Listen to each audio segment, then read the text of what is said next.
Hi guys, ఈరోజు అయితే సన అయితే తొందరగా రెడీ అయిపోయింది. నేను కూడా రెడీ అయిపోయాను. బయటికి అయితే వెళ్ళిపోయాము. ఎందుకు అంటే మాత్రం ఈరోజు అయితే మేము ఇంటికారం అయితే తీసుకురావడానికి అయితే బండి మీద అయితే మేము ట్రావెల్ చేసాము. ఇప్పుడైతే మేమైతే సనకైతే బుక్స్ కూడా తీసుకోవడానికి అయితే సన కూడా వచ్చింది మా ఎమ్మటి. సనకు ఒక 2 బుక్స్లు అయితే తీసుకొని మేమైతే మార్కెట్కి అయితే వెళ్ళాము. మార్కెట్లోనైతే మిరపకాయలు అయితే చాలా ఉన్నాయి. ఘాటైనవి ఉన్నాయి, ఘాట్లైనవి ఉన్నాయి. మేమైతే ఘాట్లనే తింటాము.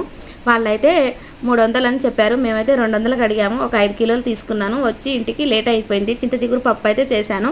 రైస్ కూడా వండాను. దాంట్లో నంచుకోవడానికి మాత్రం ఆమ్లెట్ వేసుకున్నాను. ఏదంటే పప్పు అయితే ఒట్టిగా పోదు కదా, ఆమ్లెట్ ఉంటే మనకు బాగా మంచిగా తినబుద్ధి అవుతుందని ఆమ్లెట్ అయితే వేసాను. ఇప్పుడైతే ఇక అన్నం తినాలి. ఇప్పుడైతే సనకైతే లేట్ అయిపోయింది, కాలేజ్ పోయి వచ్చింది. వేడి అన్నం, ఆమ్లెట్, పప్పు అయితే వేసాను.